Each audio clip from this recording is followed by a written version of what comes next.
La question foncière au Cameroun présente divers feuilletons rocambolesques qui interpellent à plus d'un titre. Le coût extrêmement élevé et croissant du sol, la spéculation qui s'ensuit, les problèmes de remise en cause des contrats de vente, problèmes de bornage, de mutation, de propriété foncière et d'expropriation, entre autres. Comment et à partir de quel moment peut-on être propriétaire d'une terre?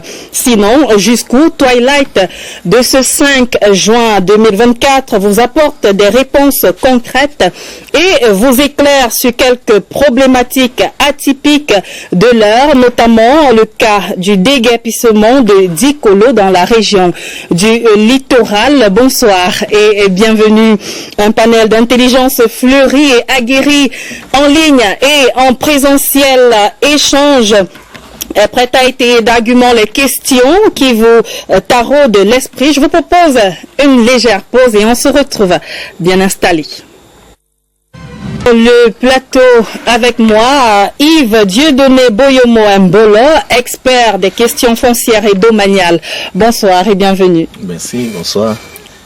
À vos côtés notamment, Maître Jean-Jacques Tsala, avocat au barreau du Cameroun. Bonsoir et bienvenue. Bonsoir, madame. Bonsoir. Sur ce plateau également, Sa Majesté Alphonse Baman Mbara, chef de 3e degré du village Nganké, dans l'arrondissement de Bertois 1er, département du Lom et d'Irem, région de l'Est. Il est par ailleurs ancien directeur des affaires foncières au MINCAF. Bonsoir et bienvenue. Bonsoir, madame. Merci.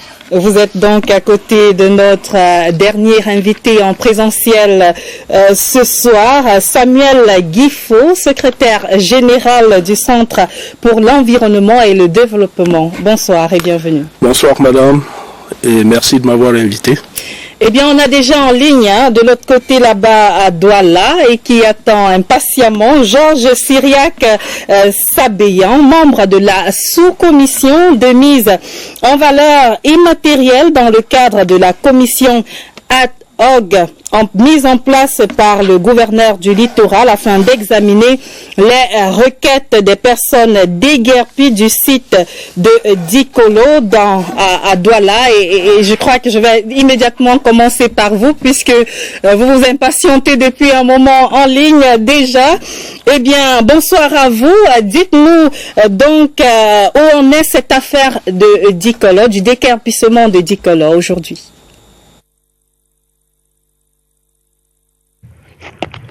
Bonsoir Karel, bonsoir au panel, ainsi qu'aux millions de téléspectateurs de la CIA-TV en général et de cette émission en particulier, dont l'intérêt revêt une triple importance. D'abord sur le plan juridique, puisqu'il s'agit d'une procédure d'expropriation qui a défié tout entendement dans le respect des règles en la matière, telles que prévues par la loi de 87 relative à l'expropriation pour cause d'utilité publique, et son décret d'application de 87. Ensuite, sur le plan didactique, parce que c'est matière à apprendre pour que jamais pareil cas ne se reproduise, vu que le Cameroun est un état de droit. Et enfin, sur le plan social, pour répondre concrètement à la question où en est-on avec cette affaire aujourd'hui, il se passe que primo, le traumatisme psychosocial des démolitions du 14 mai 2022 est encore prégnant dans la vie des déguerpis de Dikolo.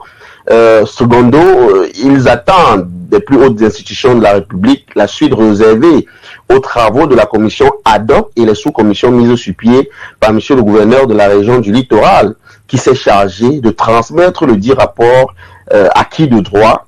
Et tertio, les déguerpis attendent que la chambre administrative de la Cour suprême se prononce, vu que la partie adverse a contesté la décision du tribunal administratif de Bonandio qui annule le décret d'expropriation incriminée et réhabilite dans leurs droits tous les détenteurs des droits fonciers et droits réels coutumiers sur le site de Dikolo. Petit rappel des faits pour situer tous nos téléspectateurs de ce soir. Dites-nous, quand on parle de cette affaire du déguerpissement de Dikolo, à quoi fait-on allusion plus exactement? Il faut dire que l'affaire Dikolo renvoie à un feuilleton atypique où les lois sur la protection des droits fonciers et la sécurité d'occupation ont été mises à rude épreuve par la précipitation de certains acteurs de la chaîne administrative et du monde des affaires, et dont le site stratégique très prisé de Dikolo en a payé les frais, vu qu'il est situé entre Bali et Bonandio. En fait, tout part de l'idée d'exproprier et d'incorporer au domaine privé de l'État des terrains nécessaires aux travaux de réalisation des projets hôteliers dans la ville de Douala pour abriter les hôtes de la CAN qui s'est jouée au Cameroun. Sauf que pour de nombreux experts, la procédure d'expropriation n'a pas obéi aux dispositions régissant la matière, notamment l'article 1er de la loi de 85 relative à l'expropriation pour cause d'utilité publique, qui dispose que, pour la réalisation des objectifs d'intérêt général, l'État peut recourir à la procédure d'expropriation pour cause d'utilité publique. Cette procédure est engagée soit directement, lorsqu'elle vise à réaliser des opérations d'intérêt public, soit indirectement à la demande des collectivités locales, des établissements publics, des concessionnaires de services publics ou des sociétés d'État. Ce qui a heurté l'opinion, c'est qu'en lieu et place des acteurs indiqués dans l'article que je viens de citer, on s'est plutôt retrouvé en face d'une entreprise privée et sur le questionnement de l'intérêt général qui vise la construction d'un hôtel. Pire, le titre foncier à exproprier ne se trouvait pas à Dikolo, mais plutôt du côté de Daïdo. Les populations de Dikolo ont saisi le juge de la menace qui pesait sur elles, mais malheureusement, elles ont été déboutées à raison, au motif qu'elles n'étaient pas concernées par le décret d'expropriation. Un transport judiciaire était prévu pour toucher du doigt la matérialité de la menace de déguerpissement, mais malheureusement, les démolitions sont allées plus vite que les juges. Qu'attendent les personnes déguerpies à l'issue de cette affaire? Quelles sont les espérances des uns et des autres? Quels sont les espoirs? Qu'attendent-ils? Pensez-vous que la réparation sera entièrement faite de manière à satisfaire chacune des personnes victimes dans cette affaire?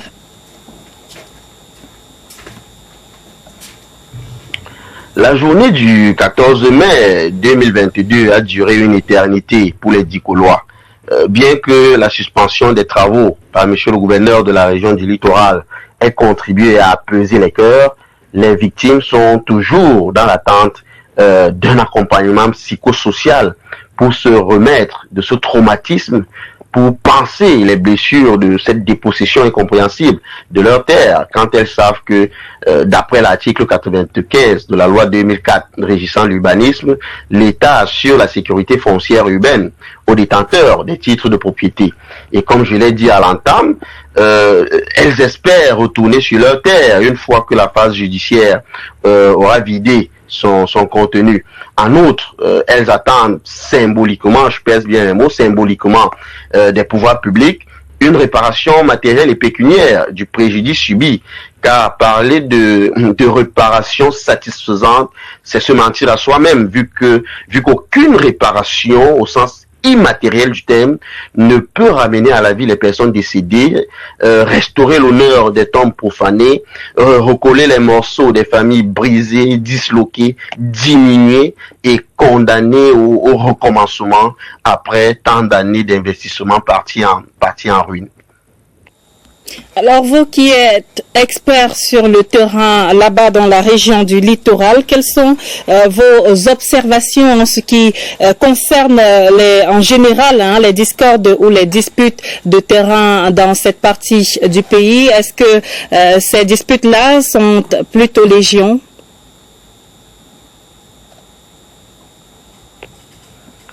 Il faut dire, Karel, que la région du littoral est un terrain fertile aux problèmes fonciers, naturellement à cause de son attractivité économique et sa situation géographique. Toutefois, il faut dire que si les tests régissant le foncier au Cameroun sont appréciés jusqu'ici, c'est un secret de polichinelle de dire qu'une bonne partie de ces tests pèsent sous le poids de l'âge et ne répondent plus aux exigences économiques et démographiques actuelles. C'est le cas par exemple de l'immatriculation directe sur le domaine national de première catégorie il faut prouver que vous l'avez mise en valeur avant le CRO 1974. Or, la population camerounaise, majoritairement jeune, il est bien difficile de satisfaire à cette exigence, ce qui rend donc difficile l'accès au foncier, tel que reconnu dans le document portant stratégie nationale de développement à l'horizon 2030. Mais en plus de cela, il y a l'occupation anarchique des espaces, la méconnaissance des textes et des procédures d'immatriculation, les actes de corruption dans l'établissement des titres de propriété, l'épineux problème des expropriations et la rude épreuve des indemnisations. C'est l'exemple des guépis de l'Arsolo Bepanda Bonabas Mbonateki à Douala, exproprié depuis 1986 pour cause d'utilité publique et toujours en attente de leur indemnisation. Il y a également les litiges fonciers dans le cadre de la retrocession de 200 hectares de terre à la communauté Bomono. Les exemples sont légion et malheureusement le temps ne nous permettra pas de tous les égrener. On ne va pas vous retenir longtemps, Monsieur Georges Syriac Sabéan. Merci d'avoir intervenu en direct de Douala pour Twilight de ce 5 juin 2024. Eh bien, on vous souhaite une très belle soirée là-bas. C'est moi qui vous remercie du choix porté sur ma modeste personne sur une thématique aussi importante que celle-ci et j'espère avoir contribué significativement à l'édification des téléspectateurs. Par ailleurs, et pour conclure, nous souhaitons vivement que la réforme foncière et la digitalisation du système d'accès au foncier voient le jour afin justement de mettre fin à toutes ces dérives liées à l'accaparement forcé des terres, aux procédures d'immatriculation et à l'accès au foncier. Merci beaucoup donc à vous. Le débat se poursuit en présentiel à présent et on va immédiatement donner la parole à Samuel Guifo, secrétaire général du Centre pour l'environnement et le développement. Alors, vous avez eu vent de cette affaire du déguerpissement de Dikolo dans la région du littoral, notamment à Douala. Qu'est-ce qu'elle vous a inspiré? Oui, j'en ai été au courant comme tout le monde et c'était la même, je pense, la même attitude que tout le monde. C'était des images extrêmement dures à voir. Je crois qu'on était quelques jours avant le 20 mai, c'était en pleine saison des pluies et on voyait des déguerpissements. Personnellement, je connais des amis qui avaient des parents qui vivaient là-bas, qui ont été affectés par cette situation. Je crois qu'il y a une onde de choc à travers tout le pays après ces événements-là. Monsieur Boyomo Mbolo? Oui, je crois que c'est le même sentiment que nous avons tous ressenti. Nous avons vu à travers les médias ce qui se passait sur le terrain, le désarroi des populations qui étaient vraiment laissées dans la rue avec leurs effets, leurs enfants. Et cela a poussé vraiment beaucoup à essayer de révolter des gens qui cherchaient à savoir pourquoi est-ce que la réglementation a été respectée, est-ce que les préalables ont été faits. Je crois qu'il y a eu beaucoup d'eau qui a coulé sous le pont. Je crois que nous tous nous avons vécu cette situation-là avec beaucoup d'émoi. Alors, maître Jean-Jacques Tsala, avocat au barreau du Cameroun, on parle là d'une procédure d'expropriation pour cause d'utilité publique avec une bataille d'avocats. Vous êtes particulièrement intéressé par ce genre d'affaires? Oui, naturellement. Vous savez, en tant que père, en tant qu'enfant, en tant que fils, et surtout en tant que juriste, en tant qu'avocat, il y a beaucoup d'éléments qui ont suscité une sorte de questionnement. Oui, parce qu'on se pose la question de savoir comment les choses ont été faites. Est-ce que ces personnes ont été sommées? Est-ce qu'elles étaient au courant? Comment elles ont pris possession des terrains? Comment elles ont pu habiter pendant des années? Est-ce qu'elles avaient un titre de propriété? Vous savez, il y a une série de questionnements en tant qu'avocat. Et si on arrive là, les batailles judiciaires, les juges et même les avocats, les confrères, ils savent très bien qu'il faut avoir le droit de son côté, c'est-à-dire avoir un minimum de documents pour pouvoir se revendiquer la propriété d'un bien. On ne peut pas être propriétaire parce qu'on est là depuis 10 ans, parce que nos parents étaient là, parce que nos ancêtres étaient là. Mais il y a plus que ça. Donc voilà, il y a eu une série de questionnements qui nous a laissé quand même sur notre faim. Parce que les batailles judiciaires, chacun vous donne la version de fait, chacun vous dit ce qu'il a, et il a des documents qui peuvent étayer. Mais nous autres qui sommes un peu éloignés des débats, il s'agirait là d'une erreur, de jugement, et puis donc, ce qui est, je présume que les différentes victimes avaient droit dans cette affaire. Il s'agit, tel que l'a expliqué Georges Syriac-Sabéan en ligne tout à l'heure, d'une erreur.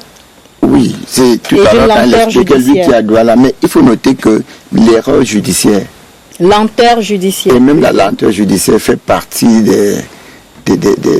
comment dire ça, de l'habillage juridique.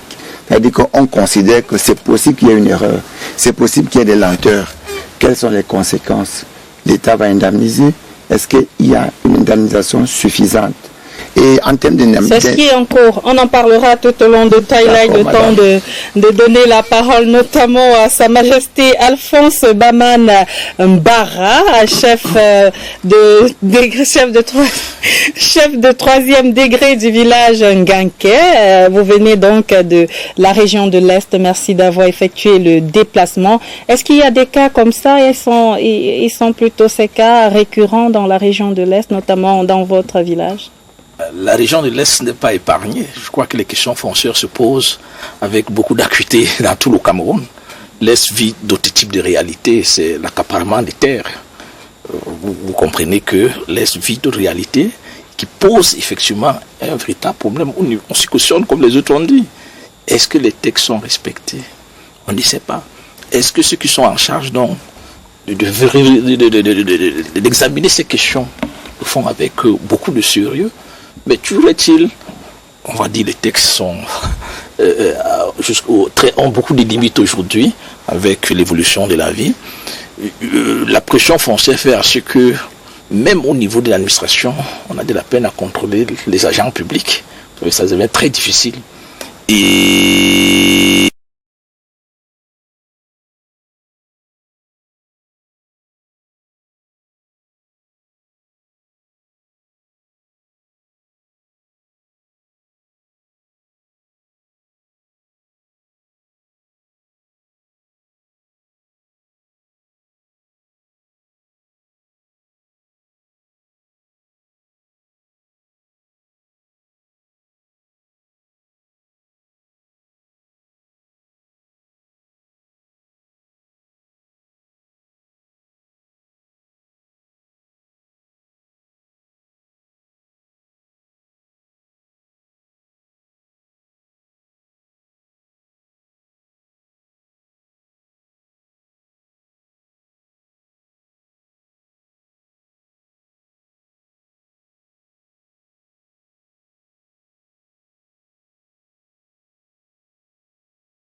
Twilight va se poursuivre, mesdames, messieurs, dans quelques minutes.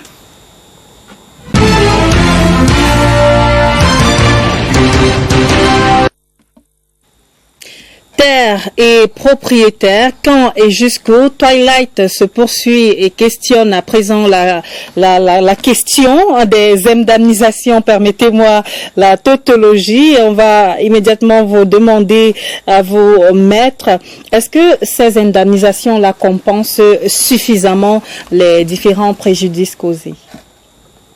C'est une question assez importante et intéressante. Pourquoi? Parce que les indemnisations doivent obéir, ou alors obéir, c'est un canevas bien précis.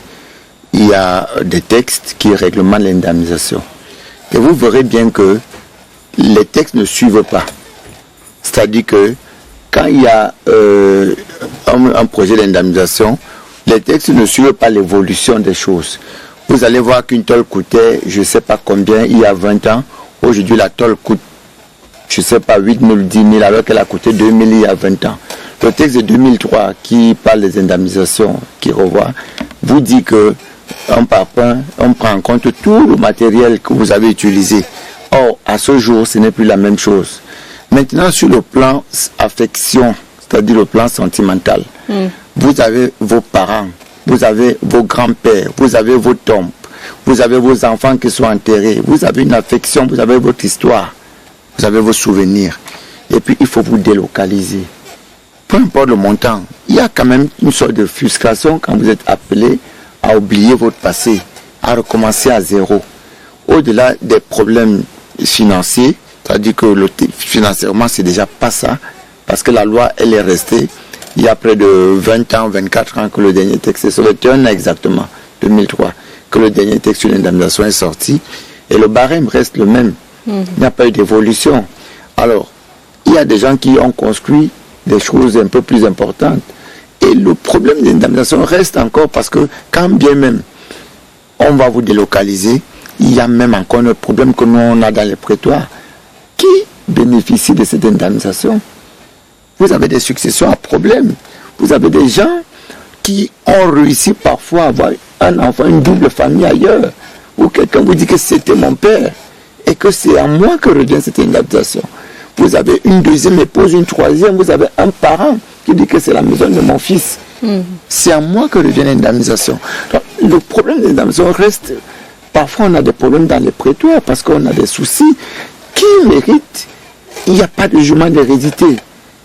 Papa est parti, on est resté dans une sorte d'indivision. Et il y a parfois deux camps qui se sont levés.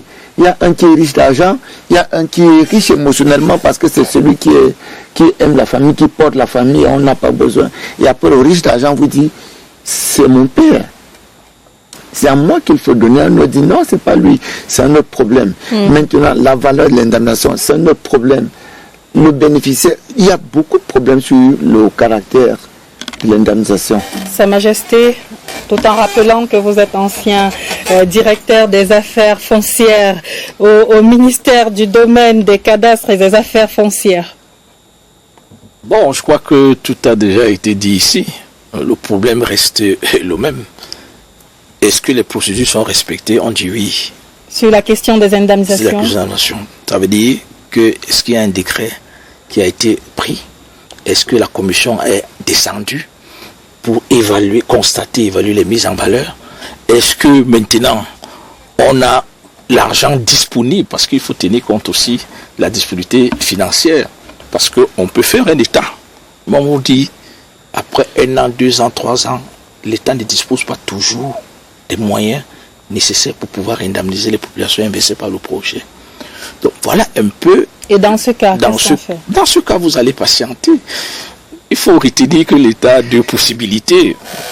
Ça peut être une compensation, ça peut être pécuniaire, ou encore on vous donne un autre terrain ailleurs, dans le même arrondissement, le texte l'a prévu. Ça veut dire qu'on peut vous enlever ici. Peut-être qu'on n'a pas les moyens pour vous. On vous installe ailleurs. Mais sauf que, même si vous installez ailleurs, il faudrait quand même qu'on vous donne de l'argent pour reconstruire votre maison. Comprenez qu'il y a ce véritable problème. Parfois, l'État n'a pas les moyens disponibles. Donc, ça prend du temps. Alors, entre-temps, on vous a dit, on a même déjà déguerpi. vous faites comment? Vous vous retrouvez dehors. Or, les textes disent indemnisation préalable. Et je parle sur son contrôle, car ce sont les bailleurs de fonds. L'indemnisation se fait avant la mise en place du projet. Vous comprenez la différence? Les textes disent indemnisation préalable. Mais les difficultés financières auxquelles l'État fait face aujourd'hui ne permettent pas toujours de pouvoir trouver les moyens nécessaires. Oui, c'est clair que presque tout a été dit. Peut-être que s'il y avait 2 ou 3 choses à ajouter rapidement, la première serait de dire que effectivement, exproprier est une possibilité qui est reconnue par les textes parce que l'État doit pouvoir fonctionner, aménager, planifier et réaliser des projets. Mais cela est encadré par la Constitution, par la loi, par les conventions internationales signées et ratifiées par l'État. L'indemnisation doit être juste, elle doit être préalable. Donc, on me déplace, on va casser ma maison, on va détruire mes plantations, non, on me déplace. Mais il faut avant me donner l'équivalent de ce qui me permet de reconstituer mon patrimoine ailleurs, avant de le détruire. Parce que si on détruit avant de me donner de l'argent, il y a un moment de flottement où je paye en fait le prix de l'investissement public. Et pourquoi je dois le payer tout seul si c'est pour le bien public? Donc ça, c'est une difficulté. Et comme le disait Majesté, c'est un problème aujourd'hui parce que l'État n'a pas toujours de l'argent. En fait, l'État dissocie l'investissement de l'indemnisation. Il a l'argent pour construire, mais il n'a pas forcément l'argent pour indemniser. Donc il détruit d'abord, il lance les constructions et un jour on verra si on peut payer. Pas tout le temps, pas partout. Le deuxième problème, c'est, je pense qu'on est dans un système où celui qui est affecté, la victime, peut saisir le juge pour contester soit l'expropriation, soit l'indemnisation, soit la localisation, comme c'était le cas à Dikolo. Ce recours-là n'est pas suspensif. On enregistre sa plainte, on détruit, et puis après on se rend compte, comme on l'a vu, il y avait une erreur. Mais tout est détruit et ça va coûter, d'abord ça a coûté extrêmement cher à ceux qui sont là, c'était des vies brisées, bouleversées, et maintenant ça va coûter cher à la collectivité parce que l'État va devoir réparer. Et réparer, c'est jamais la même chose. On va jamais se retrouver exactement dans le même contexte. Il y a des personnes qui sont décédées, il y a des personnes qui sont malades et qui vont jamais se remettre de cette situation-là. Et donc la troisième chose que je voulais dire pour terminer là-dessus, c'est que les indemnisations dans notre contexte ne couvrent pas tout. Et donc il y a des questions qui ne sont pas couvertes et ne couvrent pas tout du point de vue de la valeur. Par exemple, si on détruit un village, on estime que la forêt qui était à côté, dans laquelle on chassait, dans laquelle il y avait des fruits qu'on prélevait, n'appartient à personne. Ce n'est pas une mise en valeur. Donc si on détruit, il n'y aura pas d'indemnisation attachée à cette destruction-là. Pourtant, ça faisait partie du mode de vie et ça permettait d'avoir un certain niveau de vie à cette communauté. Donc on n'en tient pas compte de cette manière-là. Et donc sur les terrains, pour parler de valeur, l'État, les textes sont assez curieux et c'est intéressant de le remarquer. En termes d'indemnisation, les textes nous disent l'État a un barème. Le terrain le plus cher à Yaoundé, c'est 10 000 francs le mètre carré. Donc si vous avez un titre foncier au cœur de Bastos ou au Golfe, je ne sais pas où, et que l'État le prend, vous aurez 10 000 francs CFA le mètre carré. Mais le même État, quand il faut, en termes de fiscalité, donc si vous achetez un terrain, l'État a un autre barème qu'il applique pour vous prélever sa part sur la transaction. Et ça n'a plus rien à voir. Donc à Bastos, par exemple, c'est 200 000 francs le mètre carré quand vous avez affaire aux impôts, ou c'est-à-dire quand vous devez payer aux impôts, ou alors 10 000 francs le mètre carré si vous devez recevoir des impôts en termes de compensation. Je crois qu'il y a là une sorte d'hypocrisie de l'État qu'il faudrait réparer. Alors, Yves Dieudonné Boyomo Mbolo, on en vient, voilà, des questions qu'il va falloir prendre en charge dans la nouvelle, ou alors dans la réforme foncière que vous appelez tant. Oui, effectivement, après avoir entendu tout cela, je crois qu'il faut un peu aller chercher ailleurs. notamment dans ce que nos bailleurs de fonds, notamment les bonnes pratiques en matière foncière que le groupe de la Banque mondiale essaie de mettre en œuvre dans les projets qui existent chez nous au Cameroun pour essayer de tricher un tout petit peu ce qu'il faut pour pouvoir éviter ces frustrations, ces injustices vis-à-vis des populations. Mais je ne veux pas rentrer trop dans ce fait parce qu'ils ont réglé le point en disant que bon, il y a des questions de disponibilité de fonds et d'argent. Mais on peut éviter la disponibilité des fonds d'argent en planifiant. Parce que si l'État planifie, anticipe et dit que dans cette zone, par exemple, sur 50 ans, on a planifié le développement dans ces zones, je crois qu'on va interdire aux gens d'aller immatriculer des terres sur cette partie-là qui sont réservées, qui sont des parties réservées, soit l'agriculture, soit des projets agricoles, des projets industriels, ainsi de suite, pour que l'État ne se retrouve pas dans une situation assez difficile. Il y a eu un certain nombre de problèmes, notamment avec les expropriations tout azimut qu'on a connues au Cameroun, ça fait 4-5 ans, où il y avait un gros budget détenu par le MIDCAF à l'époque, du temps de la regrettée Madame la ministre Kourabi Seke, qui a mis sur pied un vaste programme de réserve foncière où on prenait dans chaque département, je vais dire même à la limite dans chaque arrondissement, il y avait des projets de réserve foncière sur au moins 100 à 150 hectares dans l'ensemble du territoire. Mais tout cela n'est pas forcément coordonné, il n'y a pas une vision de développement exact. On ne sait même pas ce qu'on fera de ces terres à la base. Donc il n'y a pas une bonne planification, il n'y a pas une bonne vision qui accompagne, qui fera en sorte que ces projets-là sont réservés pour tel projet, pour qu'il y ait quand même une logique, une cohérence dans le développement. Le développement nous surprend. C'est pour ça que ça nous revient plus cher. Parce que si on ne planifie pas, on improvise. Et quand on improvise, le coût de l'improvisation, c'est énorme. Maître, réaction? Oui, en réalité, le problème de la planification se pose. Il faut planifier. Il faut anticiper. À la vérité, il faut anticiper. L'État doit anticiper parce que c'est l'État qui est le garant de la vie de ses citoyens. L'État doit dire, parce qu'il y a des zones qui ne sont pas habitables. Il y a par exemple des zones qui ne sont pas habitables. Ça veut dire que si vous construisez là, vous comptez les grandes pluies et les éboulements qu'on a eu déjà. Parce que si on laisse les gens se débrouiller comme ils peuvent, on aura toujours des catastrophes. L'État doit prévoir, l'État doit anticiper et dire aux gens que voilà les zones qui sont réservées pour les lieux d'habitation. Et ces zones doivent être abordables. Elles doivent être à la portée du citoyen lambda. Parce qu'à la vérité, ce n'est pas tout le monde à ce jour qui peut être propriétaire d'un terre.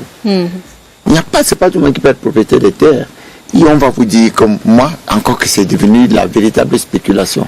Quelqu'un vous dit, chez moi ici, moi je fais mon mètre carré à, je sais pas, 80 000. Un autre vous dit 10 000, tout à côté c'est 25 000. Et puis tout devant, il te dit, je suis au bord de la route, moi je suis à... Non, alors, les gens se débrouillent comme ils peuvent. Ceux qui n'ont pas les moyens vont vivre en contrebas. Et la difficulté, c'est que la nature a ses réalités. À ces lois. Alors, Sa Majesté, sur cette réforme foncière-là qui est tant appelée, qu'est-ce qu'elle devra prendre en compte d'autres, selon vous? Moi, je pense que les réformes foncières doivent prendre en compte la mutation socio-politique et économique de notre pays. Nous vivons l'ère de la décentralisation. Vous savez que sur le plan foncier, on n'en parle même pas. Parce que vous parlez de planification, il y a des pouvoirs qui sont désormais transférés au CTD. L'État leur a donné le pouvoir de planifier. Ils ne sont même pas impliqués dans les questions foncières. Vous savez que la mairie n'est pas impliquée. Donc vous comprenez que ce sont les réformes foncières qui pourront nous apporter une véritable difficulté pour régler plein de problèmes au niveau du foncier. Parce qu'aujourd'hui, il y a des réformes. Je crois qu'on attend ces réformes depuis. On parle des réformes foncières depuis des années. Et tous les jours, on attend le MIDCAF. Il y a eu des commissions, des groupes de travail qui ont travaillé. On a dit c'est parti. Et puis, on attend tout ça. Revenant, je voulais apporter un peu une précision sur les réserves foncières conçues par l'État. En fait, l'État s'était rendu compte à l'époque qu'avec l'accaparement du terre et la spéculation foncière, l'État indemnisait presque tous les projets. l'État se dit, ok, pourquoi je vais indemniser? Il faut que je devienne moi-même propriétaire. Et c'est pour cela qu'on lance ce qu'on appelle l'opération de construction de réserve foncière de l'État. Et cette terrain était destiné à 2 types de projets. Les projets agro-pastoraux, ça veut dire que les grandes plantations, et aussi pour les logements, comme vous dites. Mais la difficulté en ce moment, c'est que l'État est en train de se désengager dans certains secteurs d'activité. Vous n'avez pas demandé à l'État de venir encore construire les logements sociaux. Vous voyez qu'on dit ça revient maintenant au secteur privé. C'est le secteur privé qui doit prendre. C'est pour ça que vous allez voir que la SIC, par exemple, a des problèmes aujourd'hui. L'État se désengage, non. Il faut que le secteur privé prenne le relais. L'État devient aujourd'hui régulateur, l'État gendarme pour s'assurer que est-ce que ça va, est-ce que ça ne va pas. Donc pour dire que l'État, avec la décentralisation, avec la conjoncture, l'échec de l'État providentiel, a décidé de dire qu'il faut libérer certains acteurs. Maintenant au privé, on doit accompagner les privés. On doit les soutenir pour qu'ils puissent donc répondre aujourd'hui aux sollicitations de nos populations. Samuel Guifo, on n'a plus beaucoup de temps. Oui, alors parlant de réforme foncière, je crois on a une loi de 50 ans, donc de toute évidence, elle est largement dépassée. Il y a un certain nombre de questions à régler, questions qui ne se posaient pas à l'époque, comme celle qu'évoque Majesté, par exemple. La mairie n'est pas impliquée dans la gestion foncière. Pour une raison simple, c'est qu'en 1974, il n'y avait pas de mairie. Ou alors, il y avait ce qu'on appelait des administrateurs municipaux, des sous-préfets maires. C'est pour ça que le sous-préfet est impliqué dans la gestion foncière. De toute évidence, c'est une chose qui va sans doute changer. On ne peut pas concevoir la décentralisation sans l'implication du maire dans la gestion foncière. Mais il y a beaucoup d'autres questions qu'il va falloir trancher. On a beaucoup parlé, par exemple, des grandes concessions foncières. On voit tous les conflits qu'il y a entre les populations et ces concessionnaires. Peut-être que le régime devrait être révisé également. On a vu toute la question de l'accès à la propriété foncière avec l'immatriculation comme mode privilégié par beaucoup de demandeurs, beaucoup d'usagers. Là également, ce qu'on voit, c'est cette transition vers la concession comme mode d'accès à la propriété foncière. On a des questions comme celle-là qui vont, on pense, évoluer dans un sens qui se rapproche beaucoup plus de ce qui est attendu aujourd'hui. Alors, je prends cette question d'un téléspectateur qui demande à quel âge est-ce qu'on peut être propriétaire terrien au Cameroun? Non, on peut être propriétaire terrain, c'est une question qui revient de temps en temps parce qu'il y a une grosse question sur le problème de l'immatriculation directe et de la concession. On peut être propriétaire d'un terrain étant dans le ventre de ses parents. C'est-à-dire, vous savez que le fœtus peut hériter de son père. Si il est établi que le père il est en situation de mariage avec, dès que le père est décédé et qu'il a laissé des biens, il peut être pris en considération dans l'hérédité. Donc, c'est un mode indirect de propriété. Le petit enfant de 2, 5, 10 ans peut avoir un titre foncier qui a fait l'objet d'une mutation et à la tutelle d'un de ses parents. Et puis, la question qu'il veut véritablement poser, c'est que à quel âge on peut faire une immatriculation initiale d'un terrain qui n'a pas fait l'objet d'une immatriculation, d'un titre foncier qui n'a jamais fait une immatriculation. Nous avons bien planté le décor au début en disant que la réforme de 1974 avait demandé que les titres, les mises en valeur faits avant le 554 puissent être transformés en titres de propriété et que tout le reste des terrains qui sont encore libres fassent l'objet d'une demande. Mais sauf qu'on est resté quand même dans un faux où tout le monde est complice. Ça veut dire que la commission est là pour éventer. Les gens viennent donc avec des âges, ou bien d'un parent qui est certainement âgé, qui est né avant 1974, et il demande, parce qu'un jeune de 18 ans ne pourra pas venir dire qu'il a mis son terrain en valeur en 1974 alors qu'il est né. Voilà. Il a la majorité juridique, il a 21 ans, il ne peut pas venir justifier le fait qu'il a mis son terrain. Mais comme c'est une procédure qui est rapide, le docteur l'a dit, c'était juste, on demandait un enregistrement de ce que vous avez fait. Elle est rapide, et puis très vite vous avez votre titre foncier. Tout le monde se rue vers là en trichant, et tout le monde réclame que pourquoi nous autres les jeunes on ne donne pas.